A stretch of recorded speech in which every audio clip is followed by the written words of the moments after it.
Kage Bunshin no Jutsu. Jutsu ini memungkinkan pengguna untuk membuat satu atau lebih salinan diri mereka sendiri. Cakra pengguna dibagi rata antara diri mereka sendiri dan klon mereka. Membuat satu klon akan memberikan setengah cakra pengguna. Membuat dua klon akan memberikan masing-masing sepertiga cakra pengguna, dan seterusnya. Tergantung pada berapa banyak cakra yang dimiliki pengguna dan berapa banyak klon yang mereka buat, penipisan cadangan cakra mereka yang cepat ini bisa berbahaya.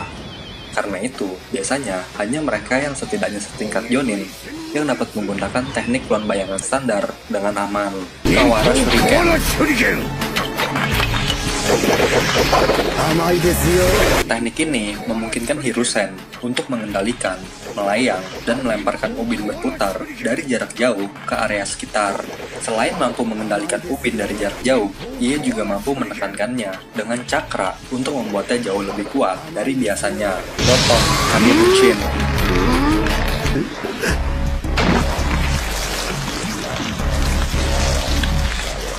Pengguna menciptakan klon bayangan yang terbuat dari lumpur.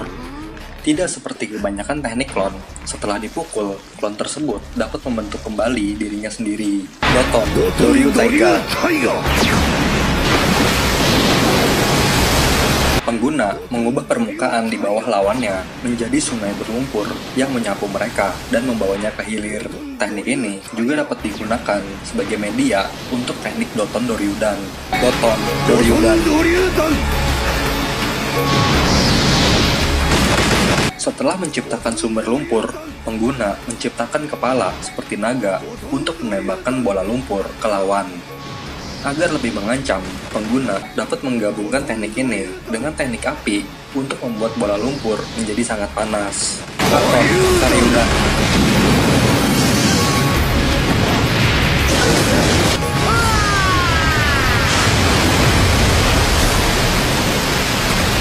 Teknik dasar elemen api, di mana pengguna menghembuskan napas api dari mulut mereka.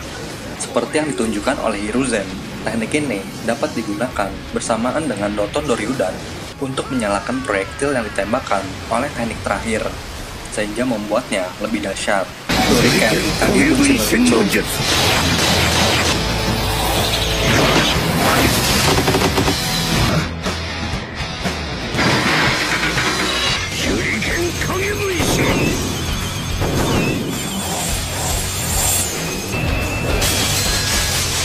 Teknik ini diciptakan oleh Hiruzen Sarutobi yang menunjukkan gelarnya sebagai profesor.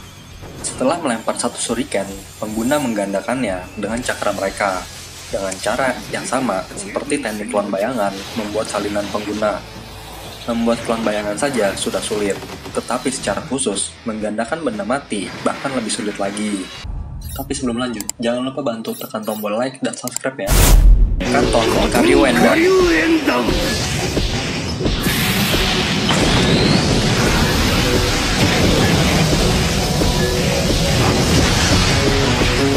Setelah meremas cakra, pengguna menghembuskan api dari mulut mereka. Api dimanipulasi menjadi bentuk naga dan dibagi untuk menyerang target dari kiri, kanan, dan depan sekaligus. Tidak seperti Katon Gogakyu no Jutsu yang mencakup area yang luas, teknik ini membuat serangan terfokus dengan cepat mengurangi target menjadi abu saat bersentuhan. Atau api dapat melingkari target dan membentuk pusaran. Secara efektif membuat mereka terperangkap di tempat, kecuali mereka dapat melarikan diri melalui bagian atas. Doton Doryuheki.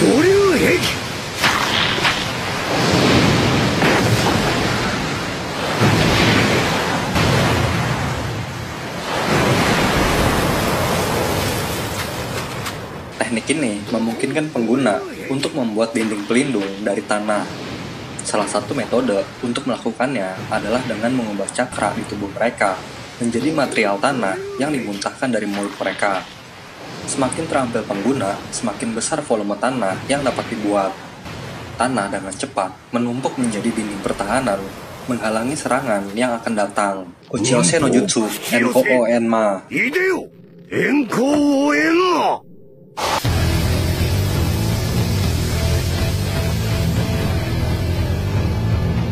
Rouen Enma.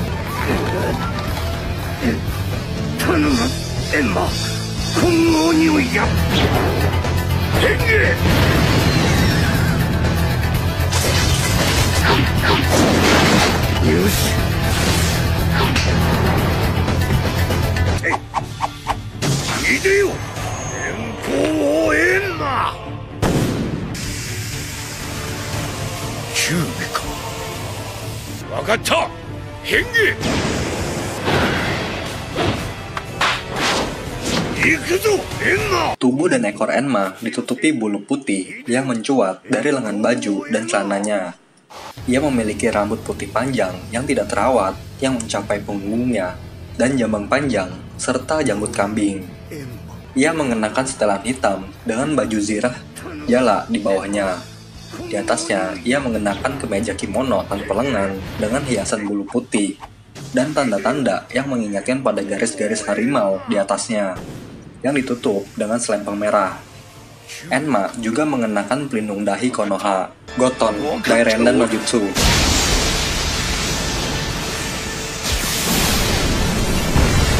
Pengguna menciptakan 4 klon bayangan dan bersama mereka meluncurkan serangan elemen dasar yang berbeda ke target secara bersamaan.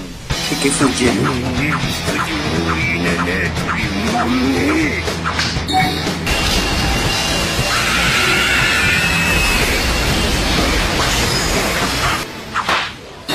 Kuroi Buinjutsu Shiki Fujin.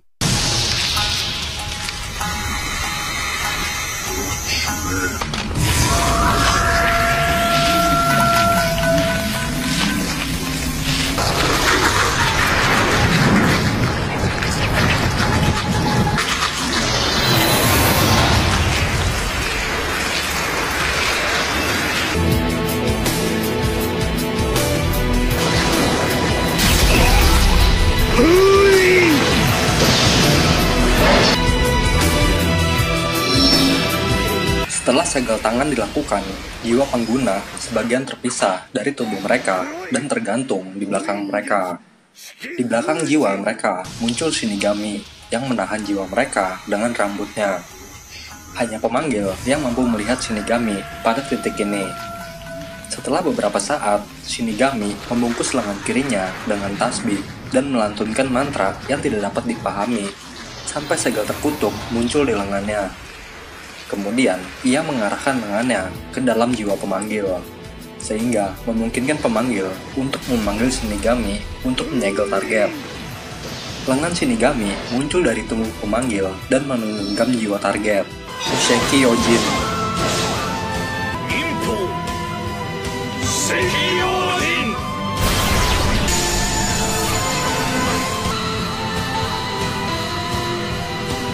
Formasi penghalang kuat yang diketahui hanya dapat digunakan oleh mereka yang sekelas Kage, di mana 4 shinobi berdiri dalam formasi persegi mendirikan penghalang besar yang berwarna merah. Disebutkan bahwa penghalang itu beberapa kali lebih kuat dari sisi engine dan sangat lunak dan elastis. Nah, jutsu siapa lagi yang mau gue bahas? Kalau ada yang salah atau kurang, langsung aja tulis di komen. Ya, nek, mina. Arigato datte ba yo. Thank you.